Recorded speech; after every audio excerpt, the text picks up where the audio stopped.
Kendra can't see the complexity of this. She can't see.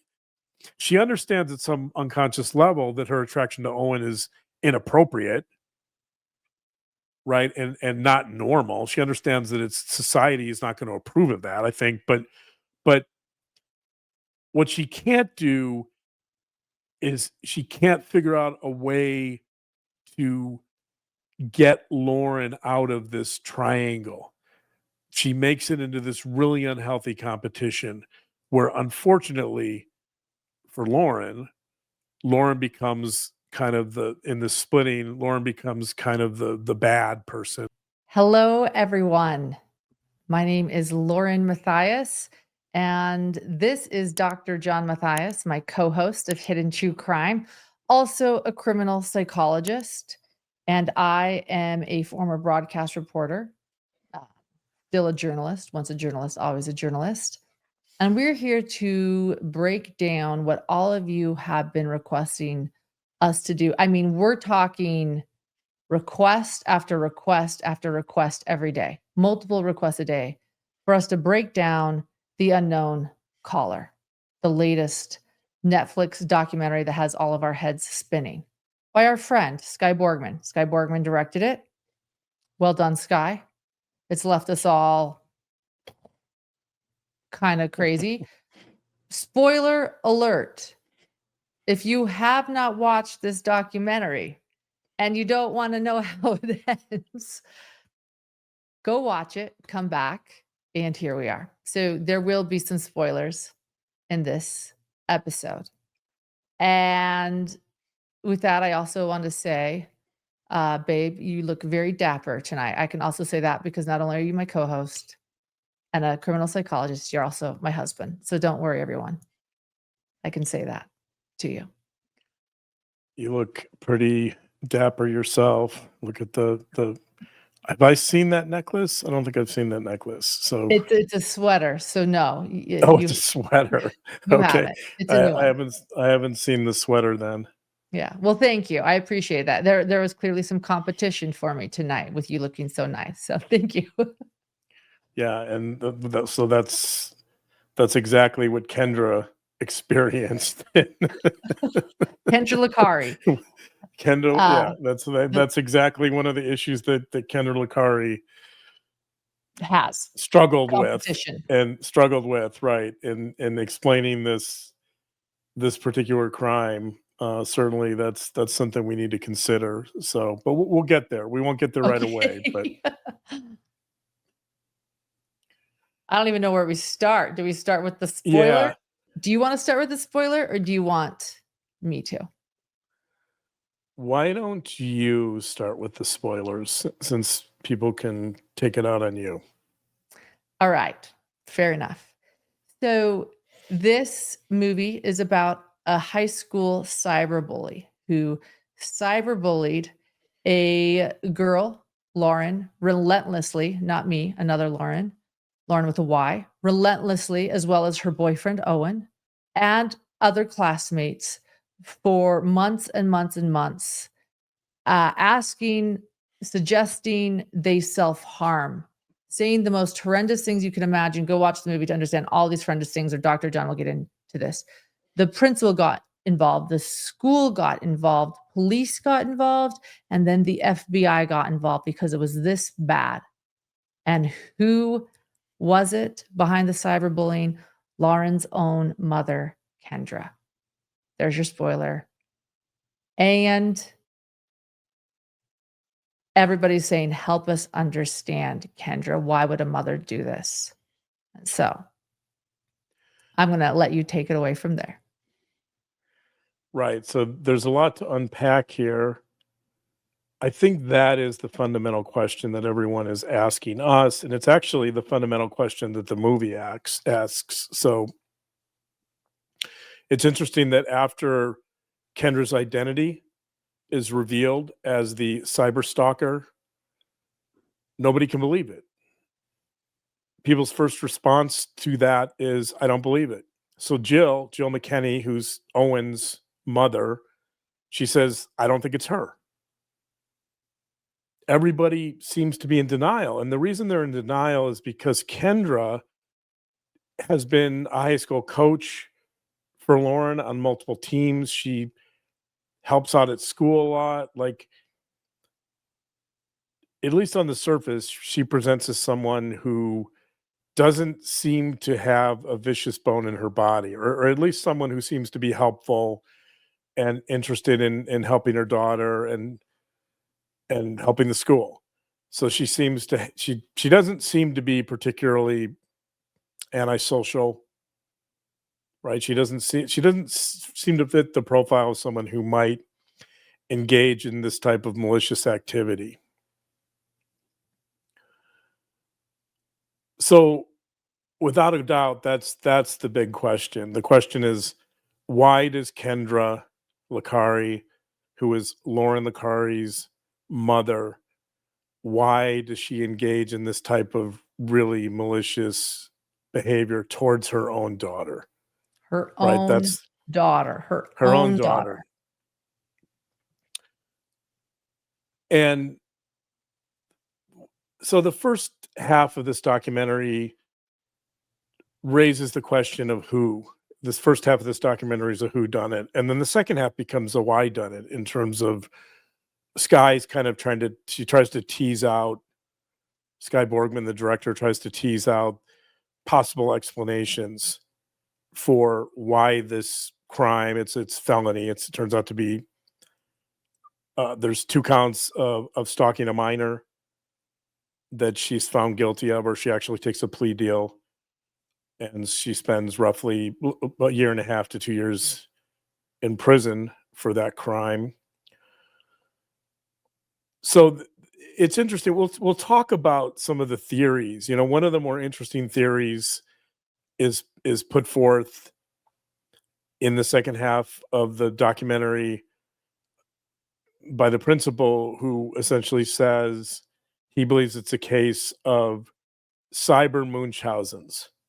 So Yeah. just to correct that particular diagnosis, by the way, technically Munchausen's by proxy is no longer a diagnosis in the DSM. It would technically, it would be factitious disorder imposed upon another. So I guess this would be cyber factitious disorder imposed upon another, according to him. And you know, that's an interesting theory, because I definitely It's where my mind went. Yeah. okay. It's an interesting theory because clearly there's an attention-seeking component to this. And if you listen to Melissa Perry, who is a cousin, one of Kendra's cousins, talk about Kendra when she was younger, one of the things she says about Kendra is she's very attention-seeking. In fact, she's talking to the interviewer, and she says, you know, if we had Kendra in the room, if I was doing this interview and we had Kendra in the room right now, she would be dancing right next to it. She would be dancing over there trying to get her attention, because she couldn't handle the fact that you're interviewing me and not her, right? That she's not the center of attention. So Melissa Perry confirms that there's an attention-seeking component. So that particular theory would essentially mean that Kendra's engaging in the cyberbullying to get more attention from her daughter, Lauren, so that she can become closer to Lauren, right? That she's trying to push her closer to her through these vile texts and this really devious, I don't know, you know, this really malignant type behavior. And it really is bad, by the way. The cyber stalking here is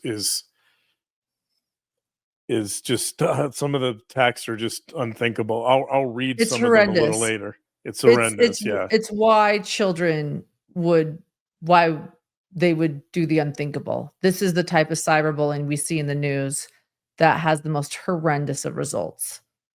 It's horrendous what these texts say and when and how and what. Yeah.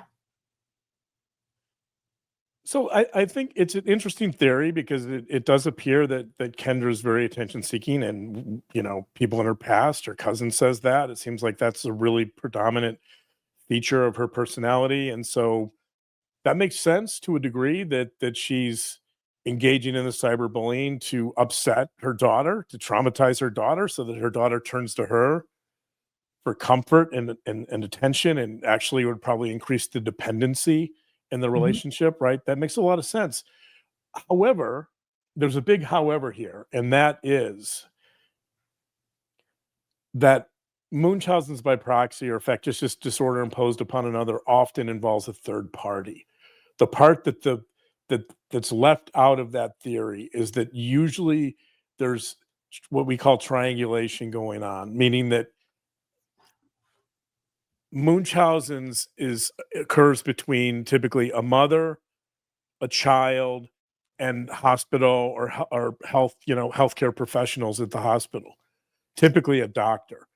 So you actually with classic Munchausen's, you actually have three people involved in that relationship. So the Okay. reason the mother engages in and harming the child, let's say poisoning the child, if we're thinking about somebody like Lori Vallow, Daybell, is to get attention primarily from the healthcare providers that are taking care of the child.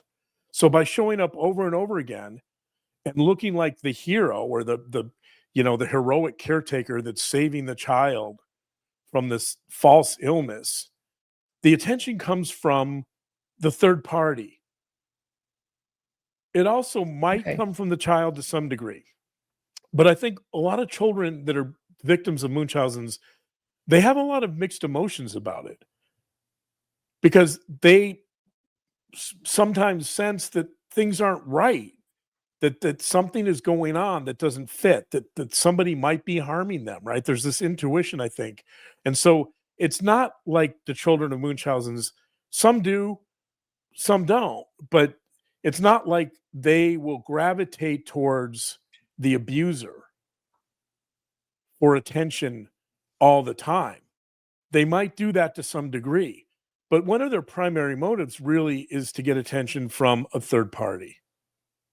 It's to get attention from healthcare providers, to be seen as heroic to them, maybe to a lesser degree to their own kids, but they know they're harming their kids, right? They, at some level, if you look at classic Munchausen's, the caregiver who's poisoning the children, let's say, for example, they know they're doing that. So it's hard for them to feel heroic about towards their own kids when they know that they're harming their kids, right? They're, at some level, they know that's not heroic, but they can go into the healthcare providers and feel more heroic because they're not poisoning the doctors, right? Like to them, they can feel it's a different role for them to occupy. And Mhm. it's a role where they're getting attention for being heroic to a third party. And I think that's going to set the stage for our analysis because there is a third party. There's a couple of third parties in here.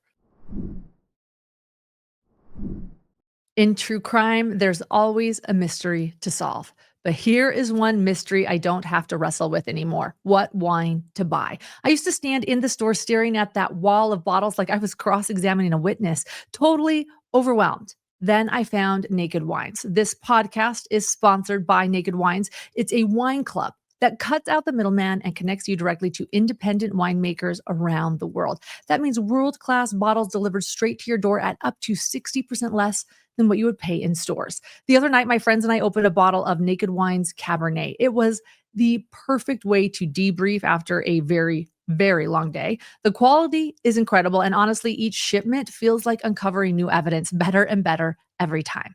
Now it's your turn. Head to nakedwines.com/hidden. Click enter voucher and use my code hidden for both the code and the password.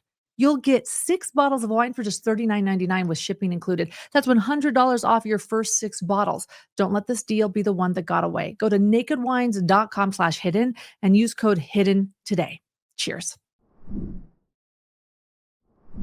So actually, we have a little diagram if we can put that up. Yes. Okay, here we go. Yeah. So I would like to take credit for the art on this one. Who needs Canva when you have Sharpies? Here you go. Yeah, That's me. so That's my work. this is I can't take credit for this. This is Lauren's handiwork, and I just want to point out I just want to point out how she spelled Kendra. You can see how Kendra's kind of off-centered. And I asked her, it's kind of wonky. That was the term I used. Look at Kendra, it's wonky. I asked Lauren, I said, did you spell Kendra like that because she is wonky?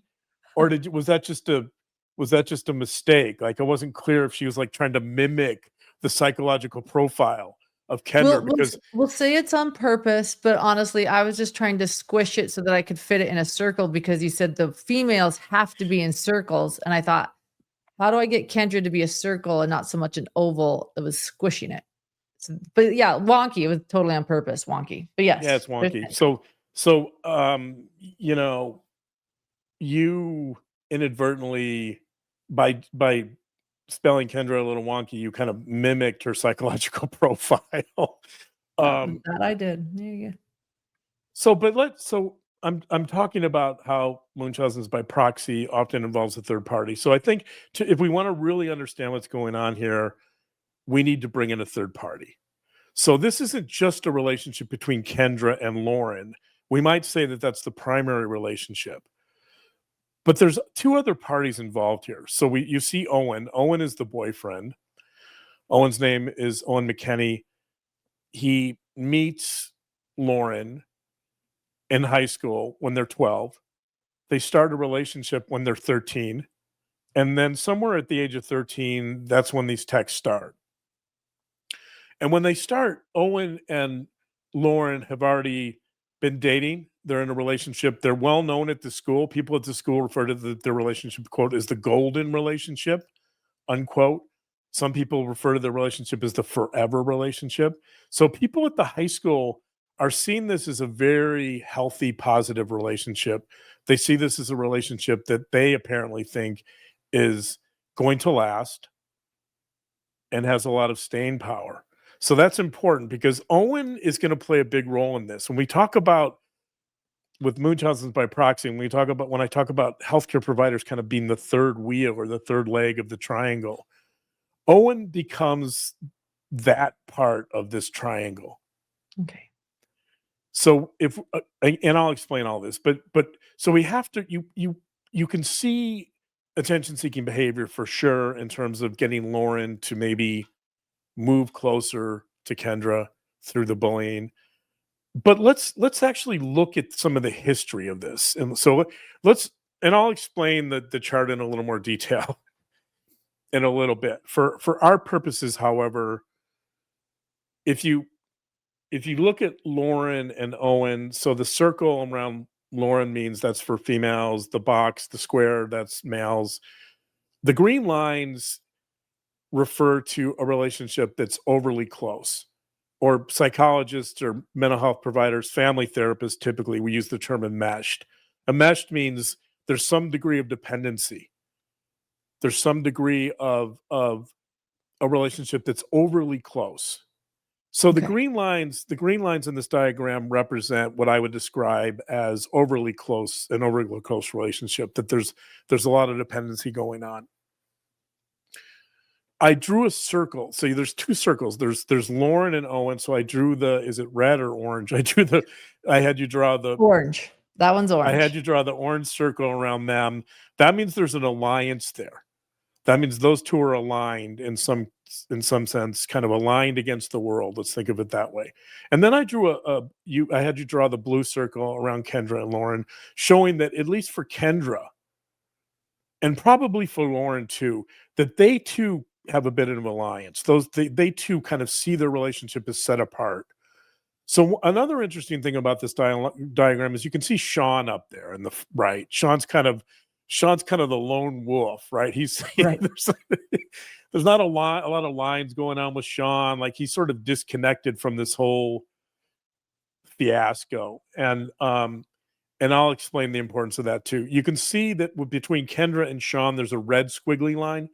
The red line means there's conflict. Okay. The red line means that there's probably some conflict, there's probably some hostility in the relationship. It means that the relationship isn't necessarily super close. And I'm speculating on that, by the way, and I'll talk about more why I think that's the case. I could be wrong.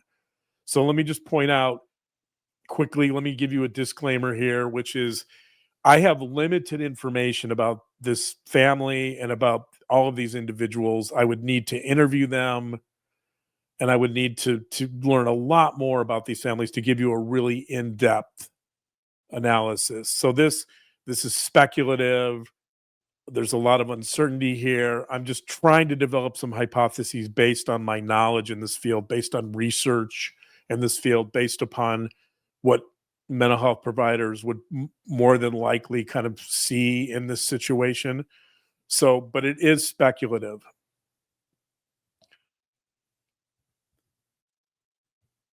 So you have this alliance between Lauren and Owen and between Kendra and Lauren. And Right. I'm going to start with, so in Halloween of October of 2020, there's a party. There's a high school party. And Lauren and Owen are dating at this point, and that's when these texts start. So I'm going to read this is one of the first texts. This is the first text that occurred. So I think it was after the party, maybe the day after the party. That's when all this begins. That's when the cyber bullying and stalking begins. Here's the first text. Owen is breaking up with you. It's obvious he wants me.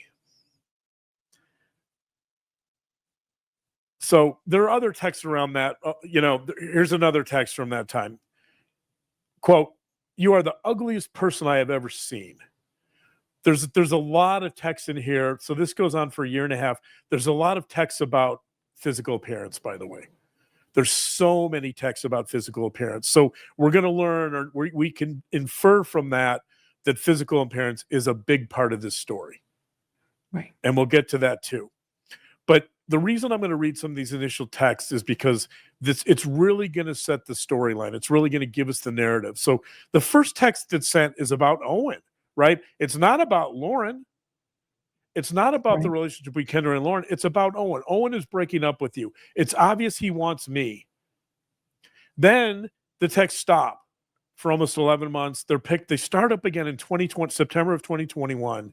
Here's one of the first messages that shows up again. Preparing for the end of the golden relationship, ?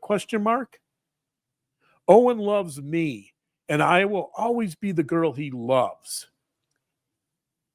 That's where it picks up in September of 2021. So, right? So if you look at some of these first texts, the absolute first text in October of 2020, and then the text later in September of 2021, those are about Owen.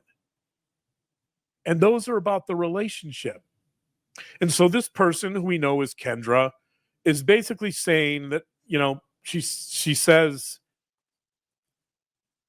she actually says early on in this documentary that one of her goals was to break up the relationship. But we don't know. We clearly don't know at this point who this is. And so, but we know that the person perceives Owen as being in love with them, and she wants this relationship to end. Now, these messages, this cyberbullying, becomes so bad that Owen essentially can't take it, and it creates a lot of conflict in their relationship, Lauren and Owen's relationship, and they break up. So here's another component to this story. So we learned from these initial texts that Owen is a key component of this. We know that the person sending the messages, Kendra, has this apparent infatuation with Owen. And then, as if that's not enough evidence, much later in this story, Owen starts dating someone from another part of Michigan. Right. And as in Lauren is long gone. Lauren is long gone. They've been broken up for years, and he's starting to date another girl from another part of the state. So he starts dating someone else from another part of the state, and lo and behold, very early in the relationship, this girl's mother receives a text message from the same number, from the same person that's been stalking Owen and Lauren. And I don't have the texts. You can see them in the documentary. I think they show a few of them, but essentially Kendra says to the mother, starts threatening Owen and saying the same type of things, that Owen needs to leave the relationship because she doesn't love him, that the girlfriend doesn't love him, and that she's the right person for him. Yeah. So right. So now we're getting to the point where this has nothing to do with Lauren. Yeah. Now we're getting to the point where you can, if you're going to go with this theory that this is somehow Munchausen's by proxy, this shatters that theory. Because here we are a year and a half later, Owen's moved on for quite some time. He's in a new relationship. And here we have Kendra trying to ruin that relationship as well. And It's showing true. the same feelings for Owen. Yeah, has nothing to do with Lauren. Right, exactly. And so that really starts moving us away from this whole Munchausen's by proxy theory, because that theory is based on the fact that the bullying occurs with Lauren to bring Lauren closer to Kendra. But now we're seeing that, in fact, that's not the case. It is partially the case. It was the case. But here we have the stalker, Kendra, essentially trying to pursue Owen, trying to ruin his relationship without any impact on Lauren. Yeah. And we later on in this documentary, again, more spoiler alerts. I guess our whole show's a spoiler alert, but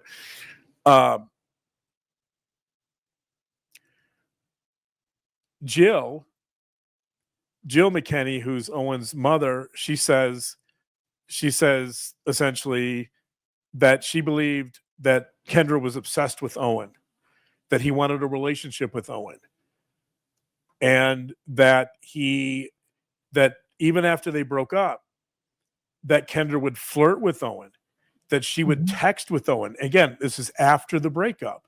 That, you ready for this? Is that Kendra would attend all of his sporting events, even though Lauren is not in a relationship with him. He notices, this family, the McKennies notice that Kendra is attending all his sporting events. You need some red Strange. flags on this chart. I could have added those if you'd asked. Yeah. So, and also Owen, by the way. So Owen is noticing this too, by the way. So here's Owen says in the documentary, he believed that Kendra was attracted to him. He said, she was attracted to me. And then he said, not in the same sentence, but he said, she was attracted to me. It was too weird. Like, even Owen is like picking up on the fact that this is kind of weird, right? Like, what is going on here?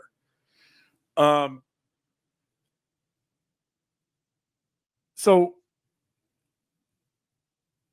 the question, obviously, I'm sure this is the question everyone's going to ask. Let's go back to the chart really quickly. So notice I have the 3 lines between Kendra and Owen. Yes. So the 3 lines, as I said earlier, that kind of represents a relationship where there's dependency or overly close or enmeshment. Since Kendra and Owen didn't really have a relationship, obviously, this represents Kendra's fantasy. This is a fantasy that Kendra's having about being close with Owen, about being in a relationship with him. So the 3 lines here essentially are the same lines I would draw between Lauren and Owen, meaning that when Lauren and Owen first dating, first started dating, it was first love. They were really close, right? Like any first love, they were kind of a match. They were inseparable. They were the golden couple. So that makes sense for them. With Kendra and Lauren, you see the 3 lines. They too were very close. They too were very enmeshed. They too had some dependency. How do I know that? Because after Lauren learns that her mother is the stalker, she basically says, I don't believe it. And she needs her still desperately. Right. She says this. So she says, in reflecting on this issue, she says, why would my mom do, quote, why would my mom do this? Did she really actually do this? Question mark. I can't believe it. Honestly, I'm just really confused. Right. So Lauren struggles with this. I know people are saying, well, how can Lauren still feel close to her mother? And that's one of the things you see here. How could she still feel so connected to her mother in spite of what her mother did? And the answer is those 3 lines explain it, that there's some enmeshment there. There's been enmeshment from early on with Lauren, that in many ways, Kendra has developed some dependency on Lauren and vice versa. Let's say it's codependency. And so when you have that type of codependency, it's very hard to shake it. It's very hard to, in spite of abuse, I see this all the time with children that are abused. They still feel connected to their abuser. And it's because many abusers go out of their way to develop overly dependent relationships so that the victims never leave them. Yeah. And so that's what's going on here. That's why Lauren will not turn on her mother. That's why Lauren wants to, she says, I need my mother. Right. And you see that with a lot of victims of abuse. They still feel that connection in spite of the fact that they've been horribly abused. They still feel that connection. It's so hard to shake. And so I based upon that, I think it's fair to say that you have this dependency between Kendra and Lauren. With Owen, however, that dependency exists in fantasy. And so let's try to figure out why Owen, right? Let's try to figure out why Owen. What is this obsession with Owen? And let's go back. Okay, so thank you. You pulled the chart up. So let's get into family dynamics. So we don't know I don't know a huge amount of family dynamics, but there's some nuggets in this film that really help us understand some of the dynamics that are going on in the Licari family. We know that obviously Lauren is an only child, so that's important, right? That Lauren is going to get a lot of attention no matter what. We learn that, notice I have the red line between Kendra and Sean, meaning conflict. So here's a little nugget that if you're paying attention to this documentary, you'll pick up that after Sean learns that it's Kendra who is the stalker, he says, quote, first of all, he asked Kendra to leave. He's like, you got to leave this house. You got to leave this house now. And Kendra's like, I can't leave. I need to be with Lauren. Also the codependency, right? Like, Right. the police just revealed to her daughter, Lauren, that her mother was the stalker and she can't stop hugging her. Right. Right. Like a normal reaction, maybe a normal reaction in a healthy relationship would be that the victim would probably run away and say, don't touch me. Like, Right. please get away from me. I hate you right now. Right. Like that's a normal reaction. Lauren is sitting in the chair. Her mother is hugging her. Her mother won't let her go. That's not a normal reaction. That's dependency. But Sean, when Sean learns, he says, Kendra, you got to go. I can't do this anymore. You got to go. He says, quote, if I blow a gasket when they leave, meaning the police, if I blow a gasket when the police leave, I'll probably go to jail. So that statement says a lot. I know it's one sentence in this documentary and I could be completely wrong about it, but basically what he's saying in that statement is there's obviously the implicit threat of violence. If they don't leave and I lose my cool, I'm going to go to jail because I'm probably going to hit you. And let me qualify this because I don't know. I mean, that's what the statement says. And in fairness to Sean, in fairness to Sean, there may not have been a history of conflict. I don't know, but I think making a statement like that kind of shows the potential for conflict. It shows And that this is how he's solving this problem. Instead of trying to communicate with Kendra, he's sending her out of the house, and he's saying this in front of the police. Keep this in mind. He's saying this in front of the police. He's saying, I'm going to blow a gasket.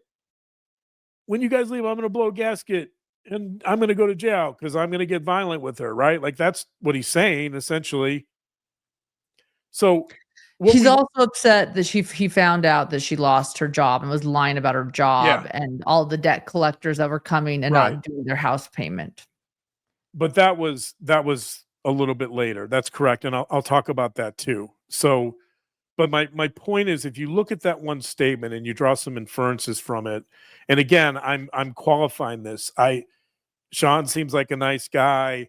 You know, he doesn't see, but you know, I don't know what somebody's capable of, right? We all learn from hidden true crime that we don't know what's hidden in human beings. So, but I can say from this statement that what we can see from the statement is that his way of solving this problem is not through emotional intelligence or normal channels of communication.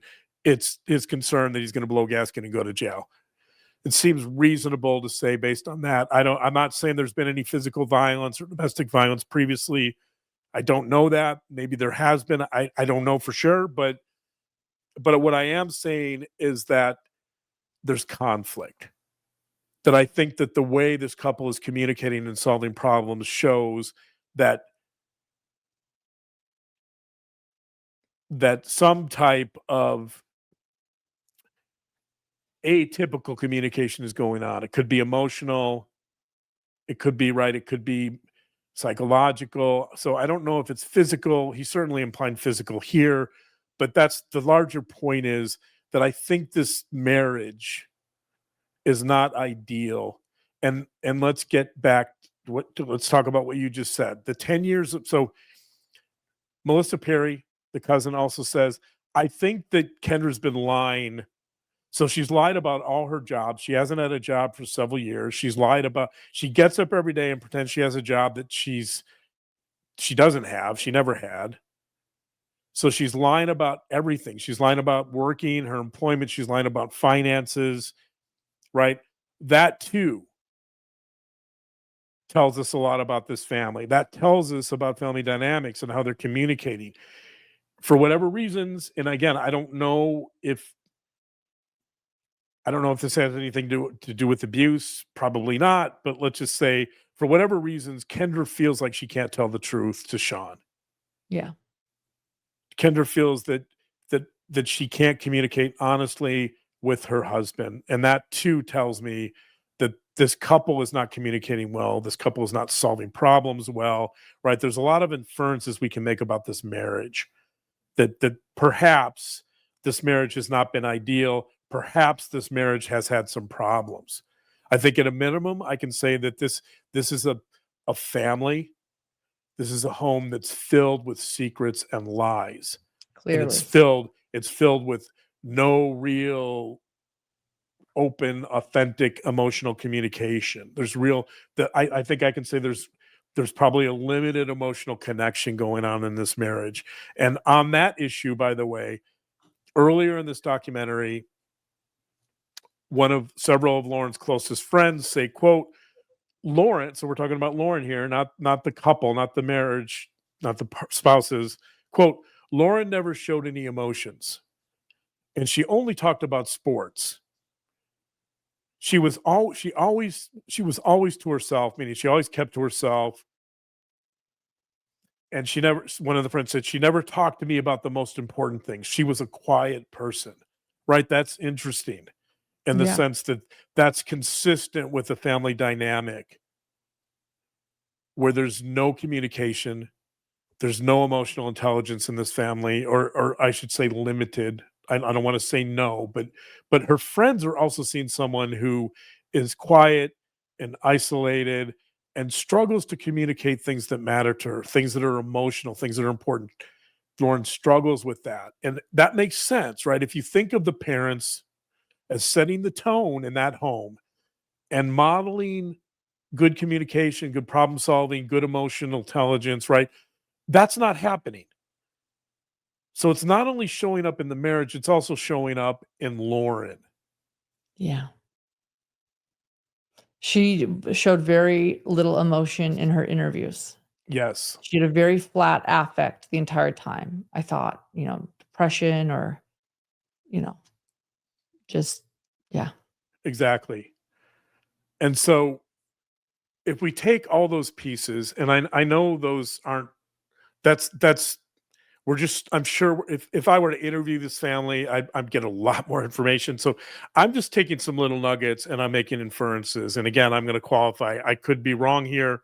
Um, but I think this is allowing me to develop some hypotheses about what's going on.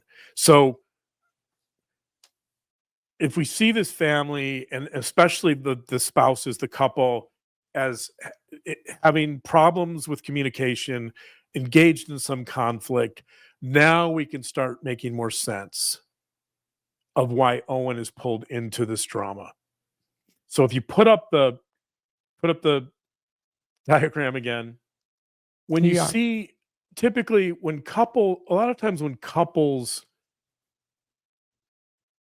have significant problems or conflict, sometimes or oftentimes one member or both members of the couple will seek intimacy or perceived intimacy elsewhere. So that may be through another child like Lauren. It may be through someone outside of the family like Owen. And so Mm, what you have here is you have Lauren Lauren is maturing, she's reached puberty, she's dating. So you have this outsider Owen who's now in some ways coming into the family system. He's coming in as an outsider, but he's still entering the family system because Lauren is an only child. yeah. And when that happens, I believe Kendra starts developing these fantasies about Owen. And she starts develop these fantasies about what a relationship with Owen would be like. And because she's not connecting to Sean, and because maybe she hasn't connected to Sean for many years, she needs that fantasy to sustain the illusion that she is significant and that she matters and that she's a good spouse. She's not working. She's lying about it, right? So she feels Mm, in some ways she feels worthless. Here, by the way, is a text she sent. This is one of her texts early on to Lauren and Owen. She says, quote, "You are worthless and you mean nothing and you never have." That's total projection, fascinating. Okay. right? When she says, "You are the ugliest person I have ever seen," projection. We'll get into that Mhm. a little bit more. But like one of the things about projection is that people that tend to have kind of what I would say limited interior lives, selves that are not particularly complex, they're more prone to projection because they don't have the complexity to really sort out what matters to them, and they're not able to kind of prioritize what's important. So a lot of times you'll get some part of them that they're unaware of that they'll just put out there onto other people to feel better about themselves. Interesting. So you have this conflict in the marriage.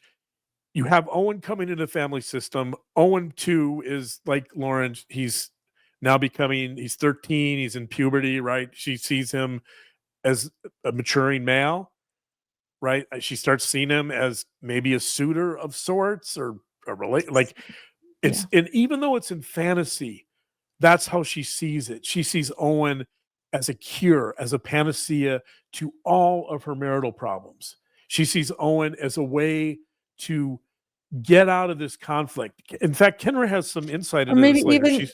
maybe even fantasize about youth too, a little bit? Yeah, Okay. absolutely. Kendra says in the documentary, Kendra actually has some moments of insight. She says it was an escape. It took me out of my real life. Right? Like, Okay. yeah, that's true. Like this relationship with Owen, it's based purely on fantasy.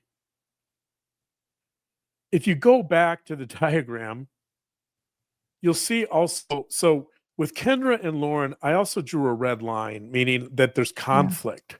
There's conflict between Kendra and Lauren in the sense that because she's fantasizing about Owen, she begins to see Lauren as competition.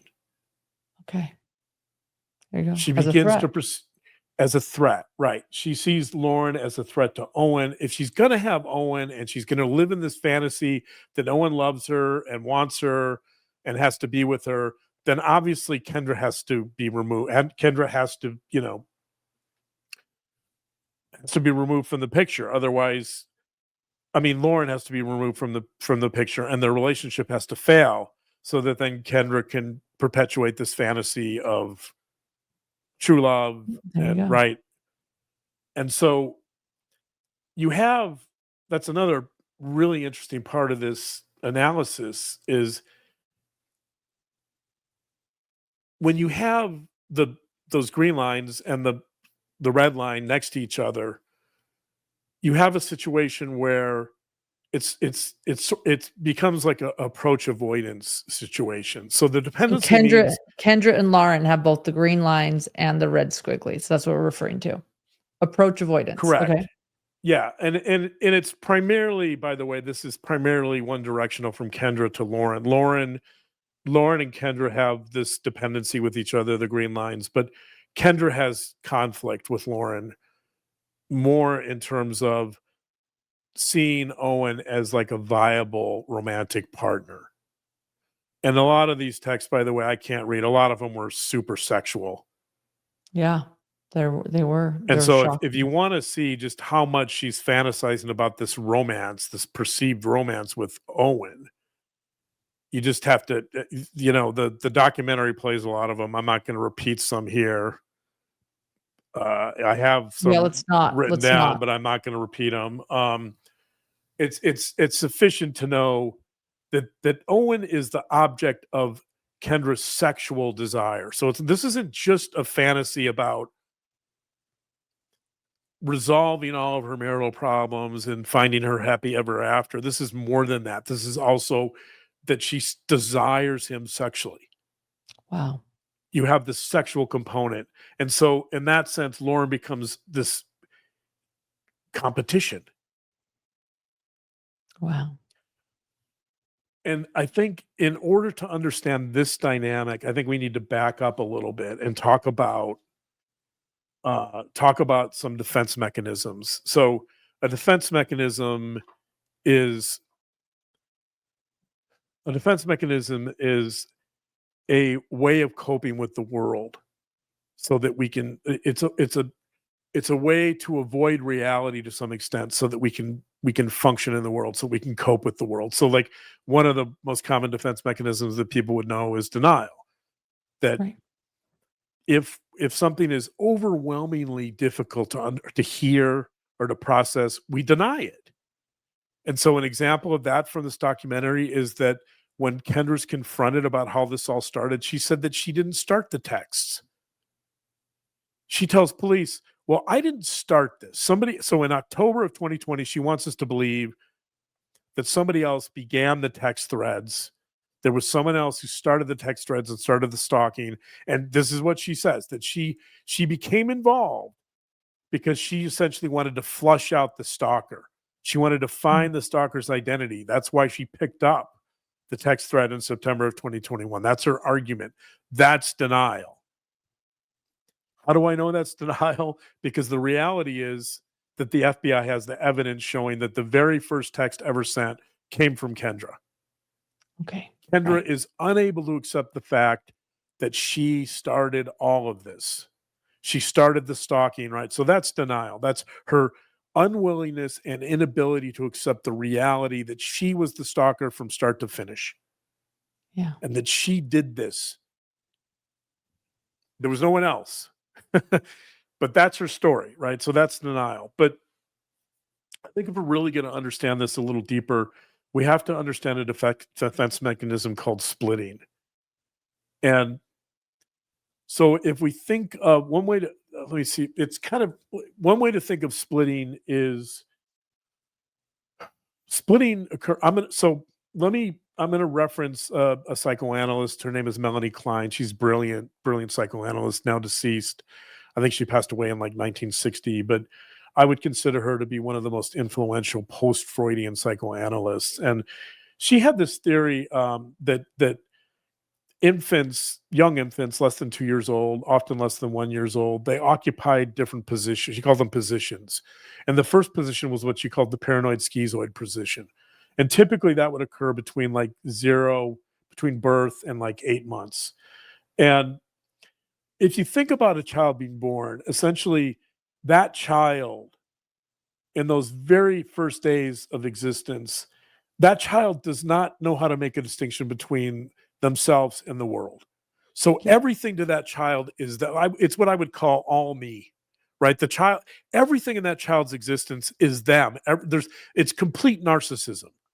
Yeah. Every sensation, every hunger pang, right?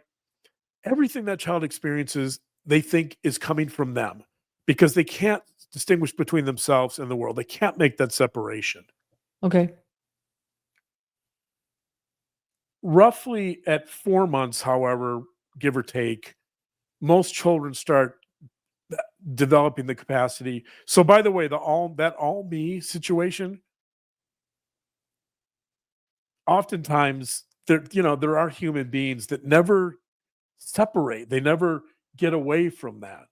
And Huh. that becomes the basis for later narcissism. So when you say, if somebody says, well, that person's acting like a baby, yeah, because they never they never Literally. evolved. They never, right. They never evolved beyond that all me position where everything revolved around them, right? Every sensation, everything someone did for them, they all think it's them and they all think it's about them. But around 4 months or so, children start to develop, 6 months, they start developing this capacity to distinguish me from not me. Okay. And one of the things children do when they do that is they split the world up. A lot of times they'll split the world up into all good and all bad. And so children, when children are fed and when they're cuddled and when they're happy, they'll think the world is good. But when they're not fed and when they're hungry and when their diapers need to change and they're uncomfortable and they're stressed, they'll start seeing all of the world as bad. And so the reason why children do this, by the way, and I'm again like young infants, the reason they do this is to simplify the world. So it's a lot easier for a child. If you think about good and bad as two bins, good, you have a bin of good, you got the bin of bad. If you can divide the world up into two really simple bins, I'm hungry, that's bad. I'm being fed, that's good. Then it's a lot easier for the child isn't threatened. One Right. of the biggest problems a child has is survival and fear of like the biggest fear a child has, and according to Melanie Klein, is this fear of abandonment or even annihilation. That the child believes at some level that um, that if they don't have some capacity for good, that somehow all of their aggressive instincts and all of these parts of themselves that tend to be um, a little more, you know, harmful. Let's say, like if a child doesn't get what it wants and it hits the caretaker, for example, the caregiver, Mhm. um, there's this fear in the child that somehow that they'll disappear, that they won't survive, and so That the splitting up. caretaker will disappear. The caretaker will disappear. Or that the Well, baby will. that yes, that the caretaker, it's both. So splitting often involves projecting or seeing others in the environment as all good or all bad. When the child believes that the caregiver or the other person isn't giving them exactly what they need, then they try to create distance from that person. And the reason they do that is so they don't feel completely overwhelmed. So they don't feel overwhelmed by these bad aspects of the world. And there's another component to that too. Not only are they trying not to feel overwhelmed by the bad, but they also don't want to destroy the good. But I think the important point with splitting is that the world gets divided up into good and bad, essentially, that there's this fragmentation. And it's a lot easier for a child to see the world occurring in two bins rather than, say, 2,000 bins, right? Like, the truth of the matter is that the world probably is more like 2,000 bins. But a 6-month-old clearly isn't going to understand that, nor are they going to be able to process that. So Right.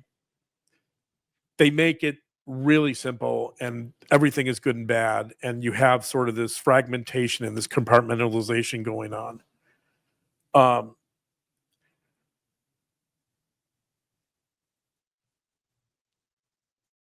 And so part of the paranoid schizoid position for Melanie Klein is that this is a period for the child of intense fear.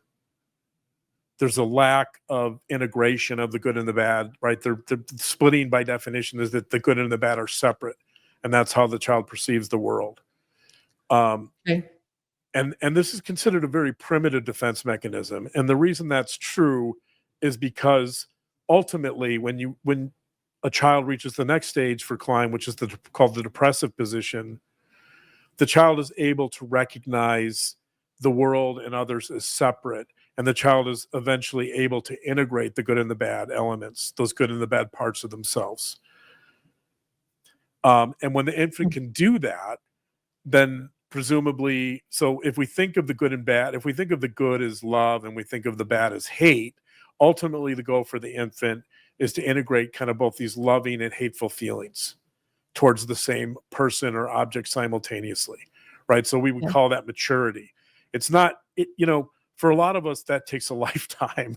That doesn't occur at 6 months automatically. It probably doesn't occur for a couple of years. But you move from this splitting, and also, by the way, another common defense mechanism in those early years is projection. So I mentioned projection earlier as projecting those unwanted parts of ourselves onto other people because we can't cope with them. We don't want to feel them, right? That's going on too. So think about a child that feels really angry. The child doesn't have the capacity to recognize that. The child knows that they feel bad. The child knows that something isn't right physically in their body, right? And so when they feel, their version of projection would be, if you feel angry, hit something, throw something, right? Scream, throw a tantrum. So that's projection when you're a child. Unfortunately, for some human beings, as we get older and we're not able to integrate the loving and the hateful elements of relationships, and we're not able to kind of do that in a way where we see a caregiver as capable of love and capable of, hate's a strong word, but not meeting our needs. Yeah. If we can't integrate that, then that continues. And same thing with projection. If we're not somehow able to develop a little more complexity or a richer interior life, we continue it with projection for many, many years into adulthood, or if not forever. And so that's where, by the way, that's the goal of therapy. The goal of therapy is or I should say, some types of therapy. For some types of therapy, certainly one of the goals is to develop some insight and self-knowledge, to help the client develop some insight and self-knowledge so that they can begin this process of integration, so that they can understand that a relationship can involve both elements of love and hate, or good and bad, right? And so you kind of know same thing with splitting. You kind of know if someone is splitting later on as an adult because they'll engage in this very rigid, overly simplistic black and white thinking. They'll see the world so simply. They'll go back to those early dynamics of everything good and everything bad, those two bins. If you know people that divide the world up into those two bins, you're probably dealing with some version of splitting. Hmm. Okay, interesting. I think we're all thinking about people we know in our lives. Oh, yeah. And so one of the aspects of splitting, by the way, is that because you can't resolve this distinction between love and hate, you're going to really struggle with competition.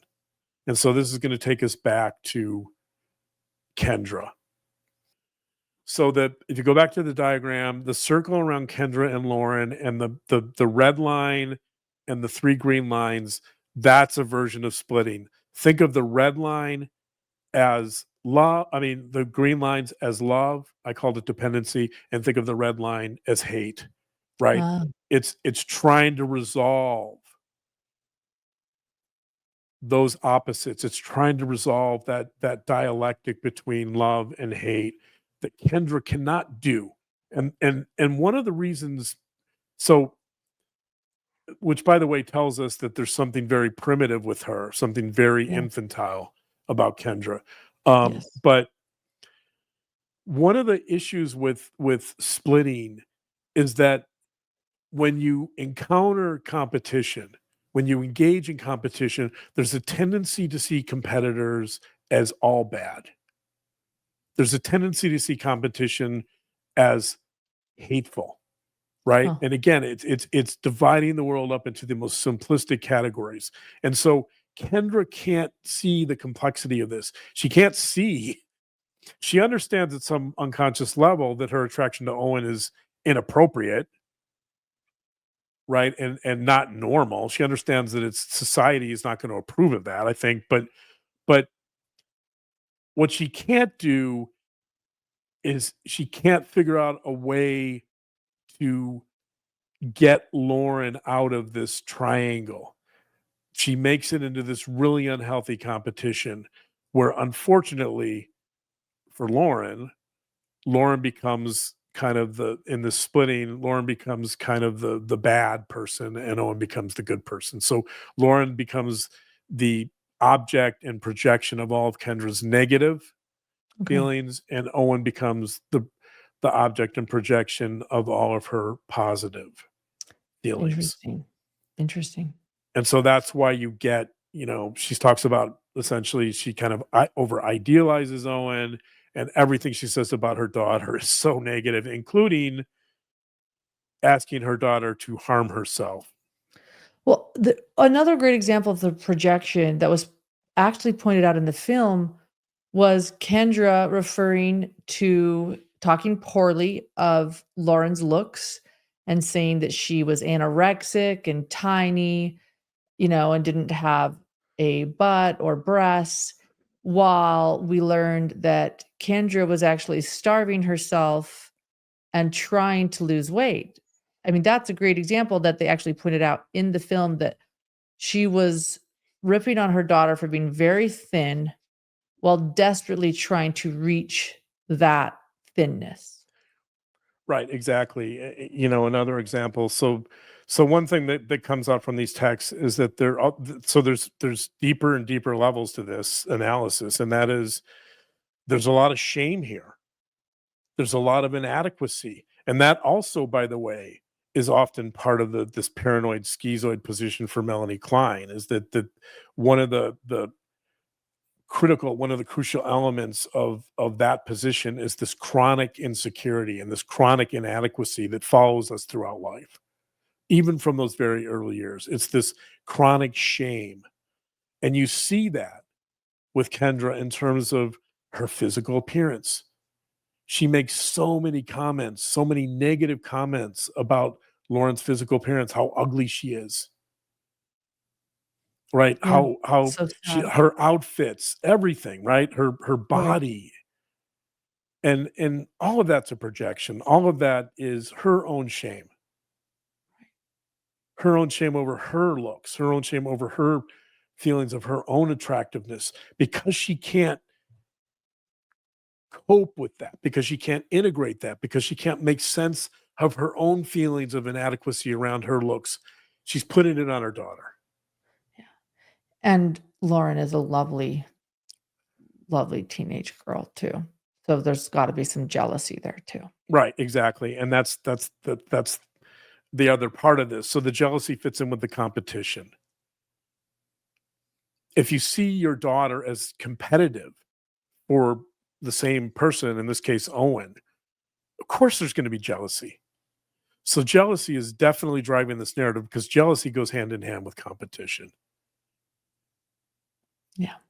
Healthy human beings can compete. They understand that it's important to compete, but they don't necessarily they don't try to vilify and dehumanize and hate their competitors, right? That's that's not healthy. That's not normal. Right. Ultimately, again, the goal is to, when you move from this paranoid schizoid position in the depressive position, the goal is to integrate these different opposites and to create some balance around that, so that you can compete, but you also understand that cooperation and compassion are part of that, or it can be a part of that. Yeah. It's also, I guess, I think a polarization too in certain just ideas and thought processes when you talk about that. Yeah, Such and there's extremes, such another extremes. such extremes, right? And when you see people on the extremes, again, that gets back to splitting. That gets back to this defense mechanism of splitting the world up into all good and all bad, because it makes it easier. It doesn't it means that we don't have to engage with the world at any meaningful level. It means we don't have to address the complexities of the world or ourselves at any meaningful level. If we just split everything into good and bad, both inside ourselves and outside of ourselves, things are easier, right? And so that if we see someone as a competitor and someone who can threaten us or hurt us, it's easy. Just let's label them as bad. Let's label them Right. as right. And without acknowledging your feelings of jealousy, without acknowledging your feelings of envy, which, by the way, envy, towards the end of Melanie Klein's life, envy became a big part of her whole theoretical approach, Hmm. which we don't have time to get into at the moment. But Maybe another um, time, or Patreon. okay, yeah. Um, so I kind of wrote down some of the motives that the documentary brings up. One thing, Kendra, this would be denial. This would be another denial is one of the most primitive defense mechanisms. So when I say a primitive defense mechanism, I mean defense mechanisms that we develop very early in life and then we don't necessarily let go of, right? And so um, there are defense mechanisms that would be considered more mature and healthier. One of those would be humor. Humor is a way of coping with something, but it's a healthy way of doing it. It's not denial, right? So early on in this documentary, Kendra says something like, "We all break the law, but if we don't get caught." Right, she's essentially rationalizing that what she did was fine, because she says we all break the law. She gives example. Sometimes people will drive drunk, but if they don't get caught, nobody cares, right? It doesn't matter. She's like, but I happen to get caught. So this is just like driving drunk, right? We all do it. It's really okay. I just happen to get caught. I mean, Right. That's how okay, she justified it. What the heck? that's that's denial. That's rationalization. That's silly. Um,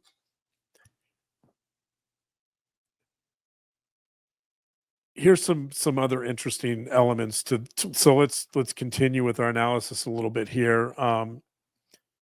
She tells us that she was traumatized at the age of 17. She experienced a sexual assault, and presumably because of that, she says, quote, "I was someone different in those moments." So she's talking about when she was a stalker.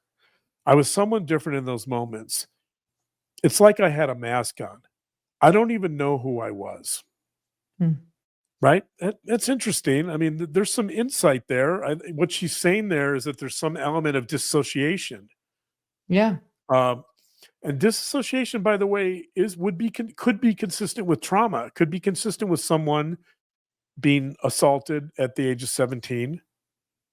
Um, so that's not unreasonable. I think for Kendra, a lot of this occurs much earlier than 17. So I do see that as a little bit of a cop out. Yeah. I don't want to minimize that because that could be an important part of this analysis. But and I do want to say, by the way, that oftentimes splitting taken to an extreme, it's not hard to imagine that splitting taken to an extreme can be seen as a type of disassociation. So Huh. Yeah.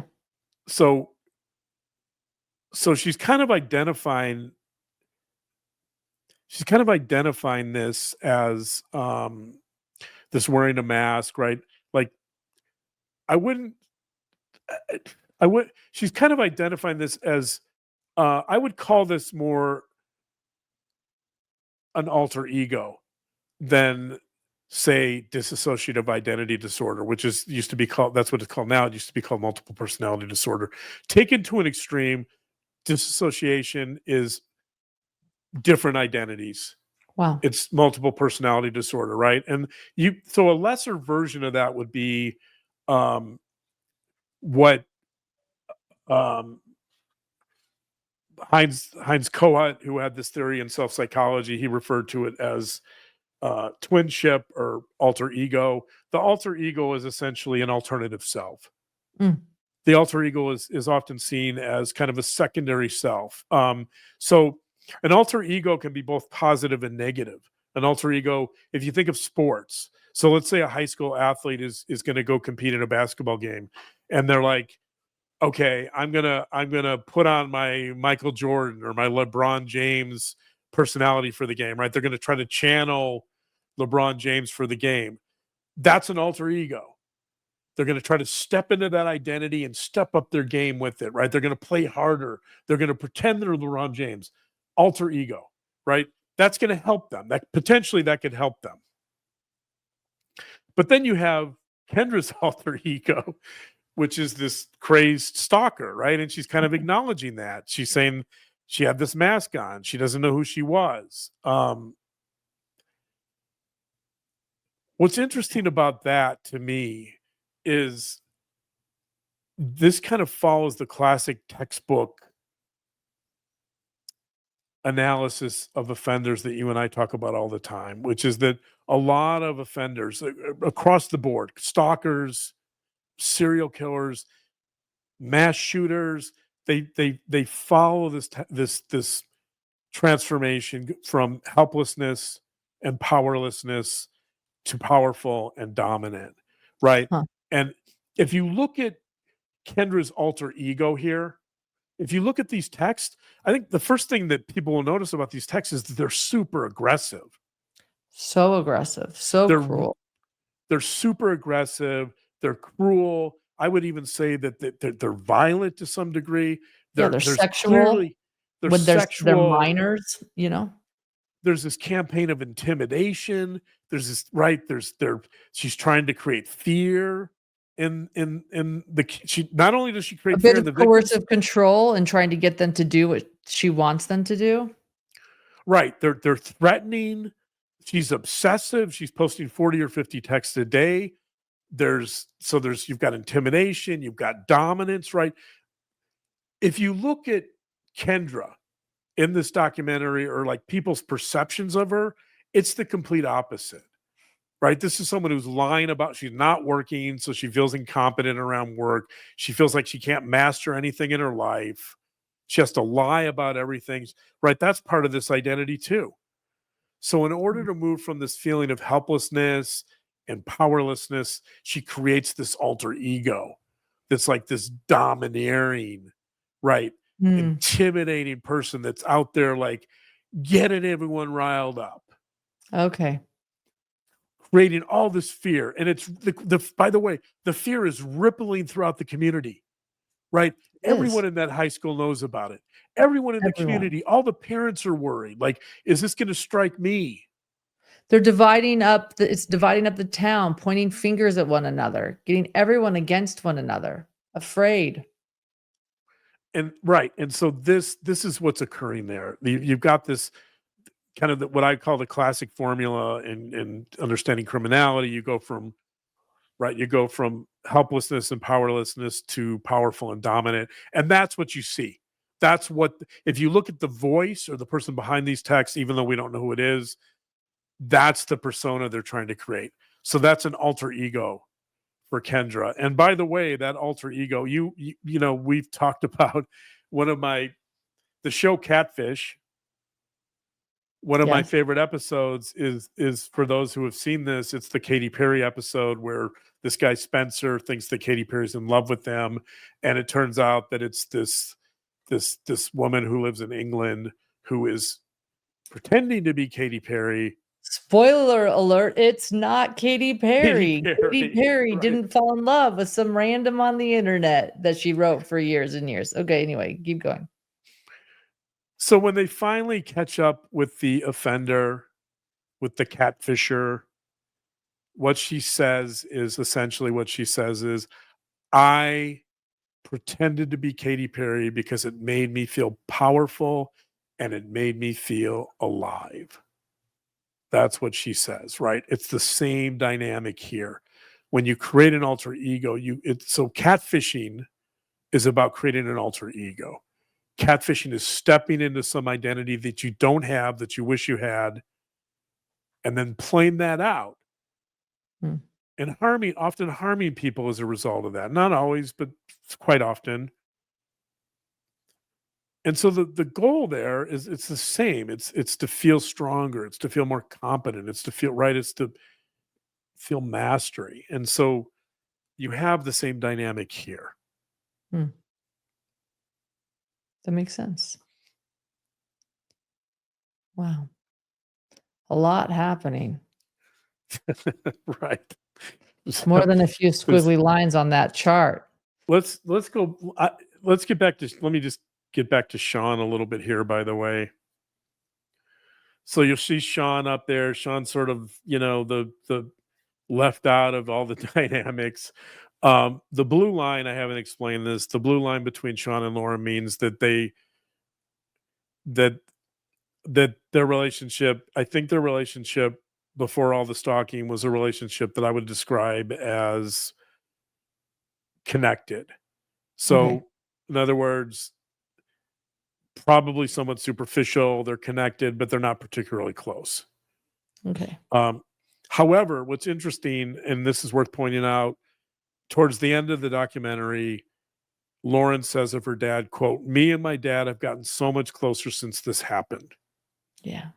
Right? One of the interesting consequences here is that this whole, well, first of all, Sean and Kendra are divorced now, I believe, right?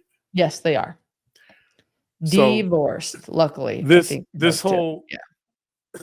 this whole diagram, we're gonna have to redo this whole diagram to reflect. This diagram reflects pre or this Pre-finding out, pre-spoiler. This diagram is pre-spoiler.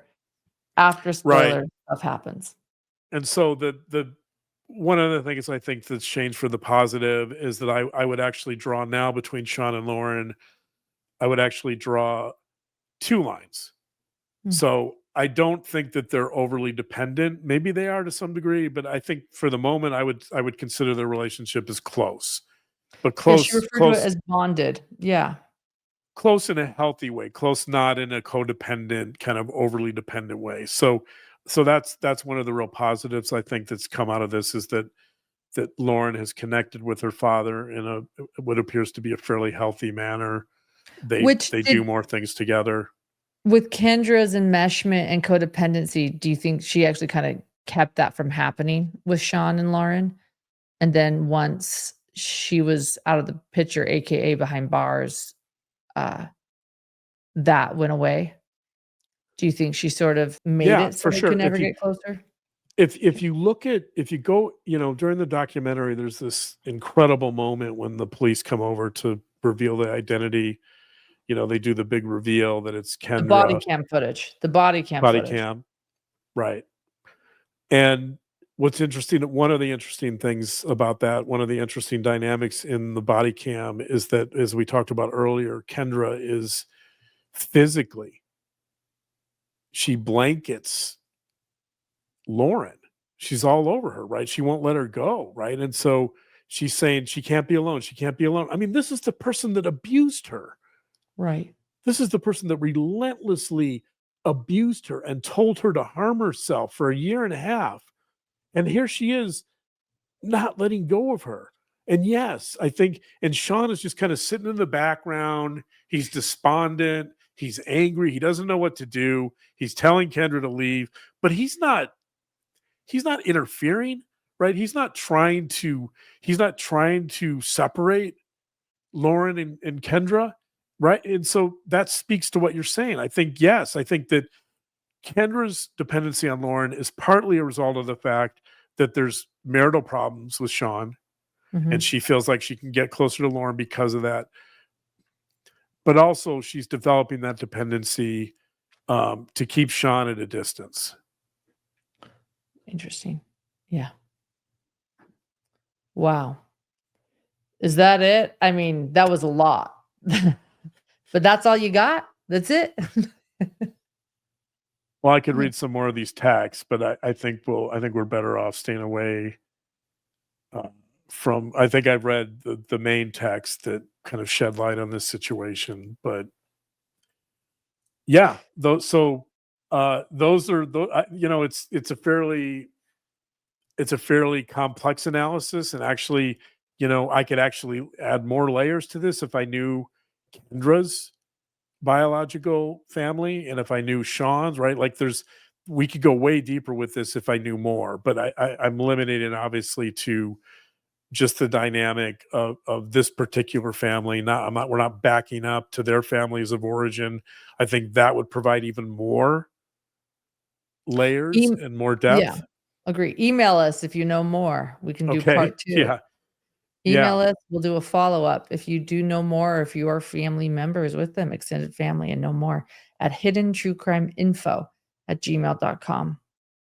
This is a fascinating Netflix documentary. Yeah. Wow.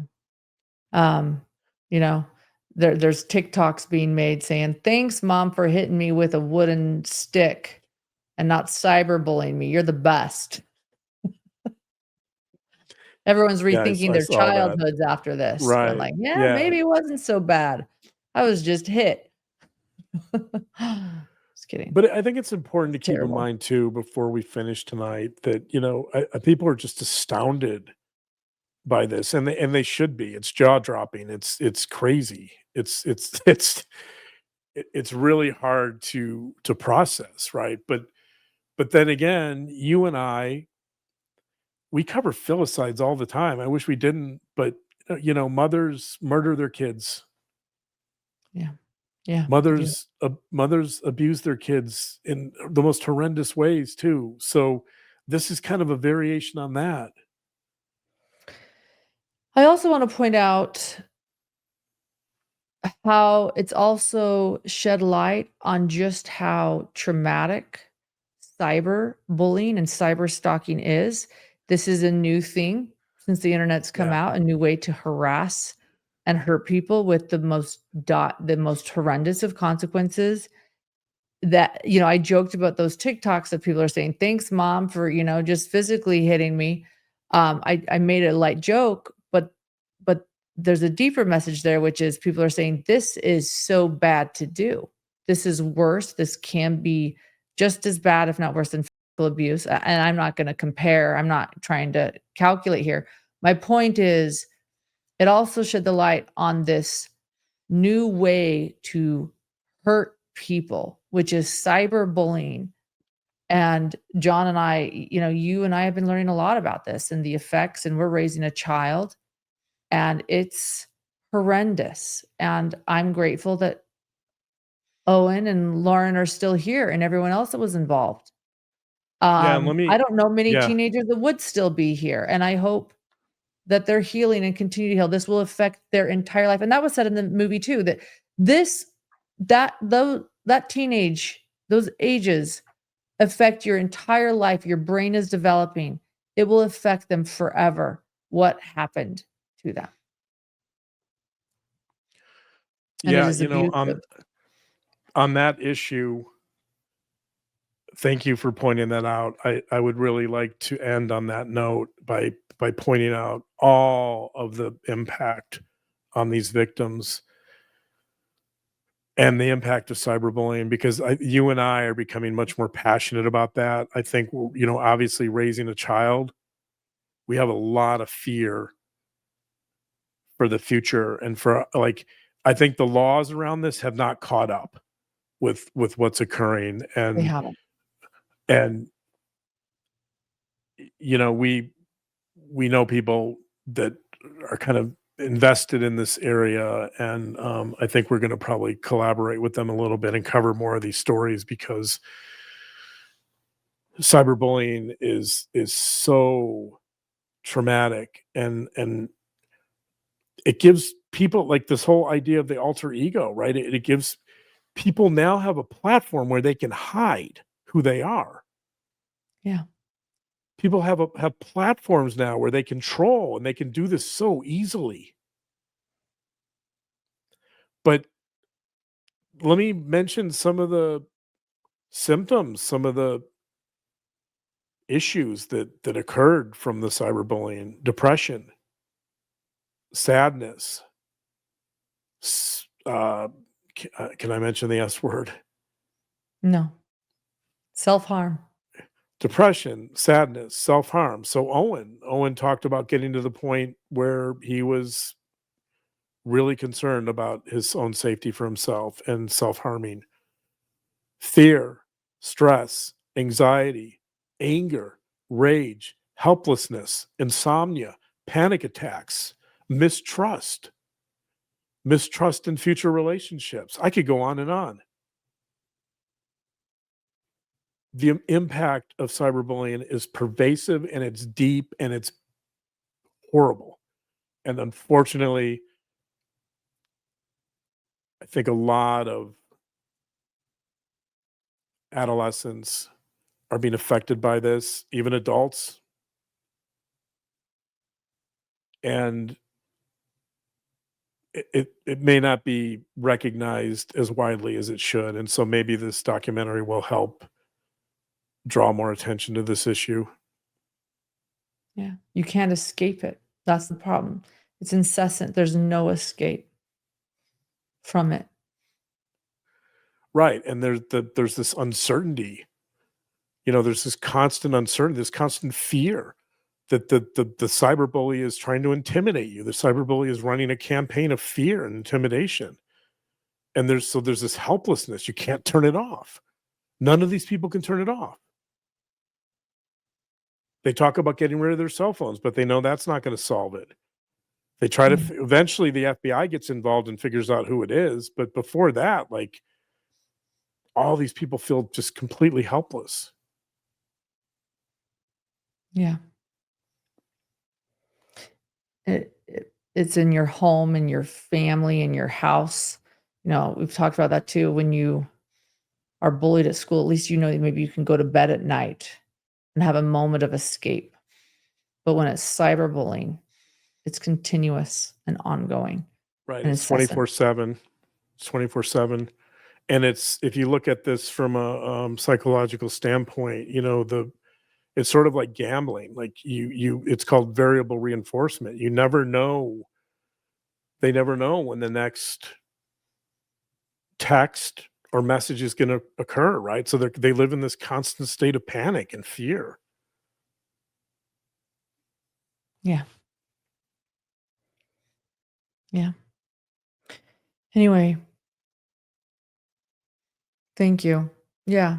I wish Lauren and Owen and all the others affected by this healing. I don't think saw this, but Sky Borgman has done a couple of interviews. I've read articles that Sky has done, the director of this film. And she did say that over the process of filming, she saw Lauren sort of process exactly what her mother did. And Sky Borgman also did Sins of Our Mother, the film that followed Colby Ryan as well. And Sky said that she sensed Lauren sort of maybe seeing a little bit more reality or coming to terms a little bit more, but she has a long way ahead of her, clearly. So we wish Yeah, I everybody mean, luck. And I keep mentioning Lauren and Owen, but there were several students that were hurt, that were blamed, that right. were bullied. So Yeah, Chloe, there were a number of them, Chloe. Adriana. Mhm. And the film ends though on kind of the note that I think it seems like this was deliberate, but it kind of ends on the note that Lauren can't wait, or maybe that's too strong. That Lauren is looking forward to Reconnecting. reconnecting with her mother. Yeah. Yeah. To be determined. We'll see. Yeah. Thank you, everyone. And thank you for always recommending what you want us to cover. We actually get several recommends a day now, but this one in particular, my goodness. So here we are, spoiling it all for you. So thank you for asking, and thank you, John. And thank you for allowing me to draw your little diagram, trusting me to do that. So, Yep. We can expand on the diagram if we learn more about the